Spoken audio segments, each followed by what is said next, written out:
Thank you, Zainah.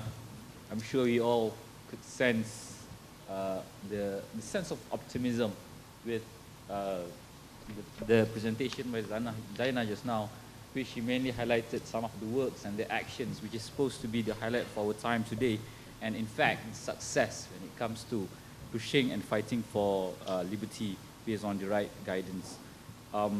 She also addressed the important questions that is important for us to reflect, including the purpose of Islam in public lives today and how does it relate to justice in opposite against the supremacist views in Islam, which is frequently being used at the current time.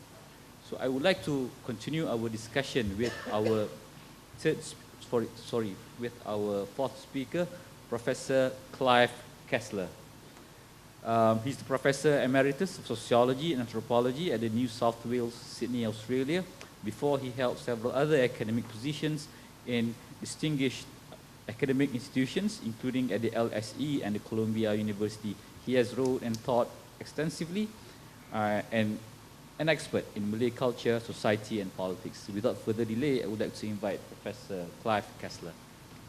Well, good afternoon, everybody. And after Zainah's characteristically stirring and practical words, anything I say must come as an anticlimax, so I won't drag it out. I'll make it a short rather than a long anticlimax. First of all, I'd like to thank for their, and I emphasise the word, intellectual and scholarly hospitality. I'd like to thank the Islamic Renaissance Front, G25 and University of Nottingham because it is scholarly hospitality that they are extending to me and I think to all of us here today.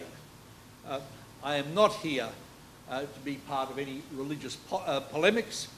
What interests me is the intellectual and scholarly issues. And I would simply say that if the same argument is made by Imam Ghazali, by the Mufti of Timbuktu, by Clive Kessler, and even by that mythical folkloric character so beloved of our dear and lamented friend Amin Sweeney, who is also made by Awang Si Punggung Tajam, then if it's made by all four of us, and sometimes these arguments are, then you have to focus on the argument and not on the standing of the person who's making it. It's the arguments that matter. And the arguments we're talking about today is a question. Is liberty an Islamic value? Which poses then the question, what is Islam? Truly Islam? What is truly Islamic? And of course, there is no simple answer to that question. The devil, as we know, may cite scripture to his own purposes, or to put it another way, less contentiously, everybody has to reconstruct the religious tradition of which they are part and its relation to the other religious traditions of human history in their own way. And everybody then creates a view of religion and world religious history that fortuitously for them, they stand, if not at the very centre of, they stand at actually the fulcrum point in relation to which everything else has to be understood. So, it's not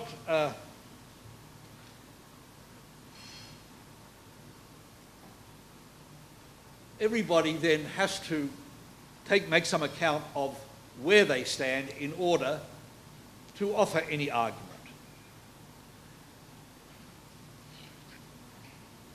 The argument that I will make today will not be original in any way or personal. It's rather conventional, and it may not be very welcome, but I would simply say that the position I shall put briefly is that which has been considered the standard default position among reputable scholars, certainly students, scholars of the Sunni Islamic political and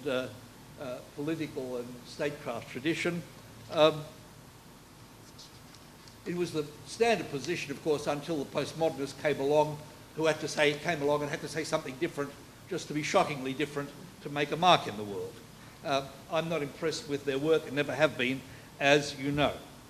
Now, the standard default position, I would say, is simply this, that Islam says one must submit in knowledge and awareness to the power of God. All submit to God. Muslim governments claim to be submitting to God and creating the conditions for others to submit to God. And in a society constructed that way, Muslims submit to God, Muslims submit to the rule of Islamic leaders, and non-Muslims submit to Muslim rule. This is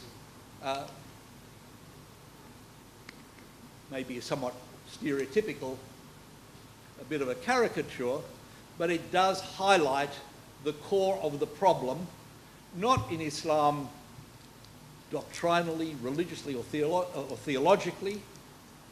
I think Islam, as Nader Hashemi said, all the religious traditions start off with some notion that human nature, human ontology, fitra, we are created by God in a certain way that means we think, we feel, we know pleasure, we know pain, we understand pleasure and pain in others, we have some sense of what is right and wrong about causing pleasure and pain to others, and to do violence to people's sense to express that feeling, to live on those terms, is a violation not simply of their individual freedom, it's a violation of human nature itself.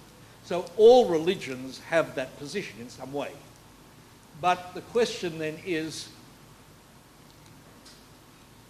what has the Islamic political tradition made of all this?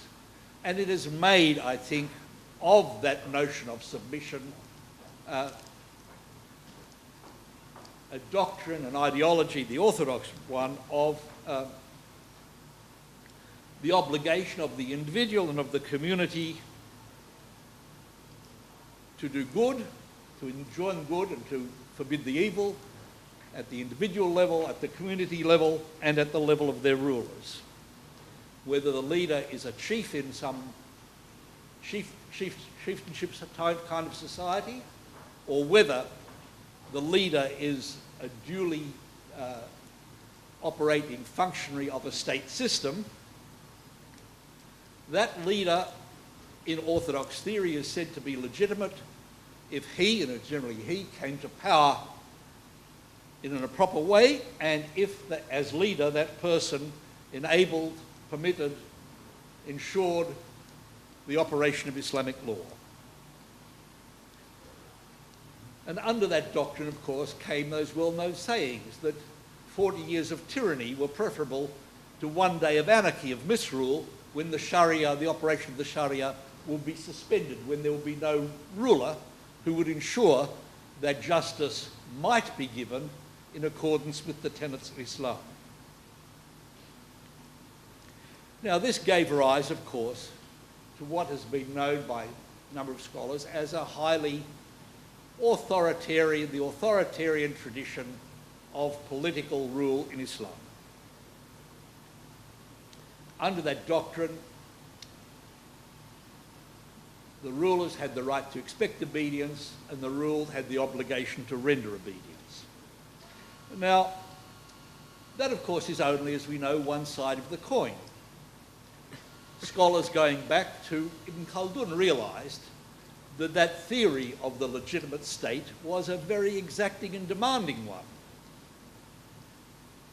The obligation of the ruler to rule justly, to enable Islamic law to prevail in a way that allowed justice to be done in accordance with the principles of Islam. And therefore, any ruler who failed to do that ran the risk, stood exposed to being denounced as illegitimate, as having lost legitimacy, and warranting being overthrown, warranted being subject to insurrection and activist repudiation. But the problem is that that tradition in Islam too, the dissenting, the activist, the insurgent tradition, did not give rise to any doctrine, any theory of liberty, of freedom, of political freedom. It created simply a counter image, a reverse image of the obligation of conformity of the individual to not long established political rule but an insurgent and ambitious, a new and insurgent, ambitious form of domination. So, I think it's quite correct to pose the question, as has been posed today, is liberty an Islamic value? And I think it's important to pose the question, even if you conclude, as I do, that not doctrinally or religiously, but historically, if you conclude the answer is a very depressing one. But I would also add, the need is not so much to ask whether liberty is an Islamic value. The challenge is to make liberty an Islamic value.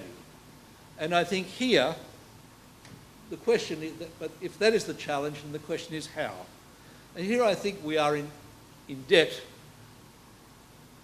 in a different and distinctive way to each of the three previous speakers.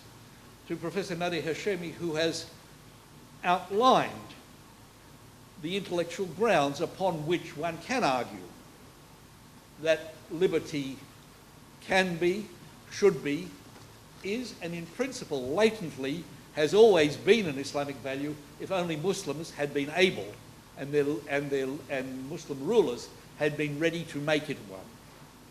We are indebted in a similar way to Chandra Muzaffar for pointing out what kind of a moral challenge is entailed for all of us in that process, intellectually and ethically and morally, of making liberty an Islamic value and not just a latent possibility, a potentially good idea that hasn't yet been realised or fully tried.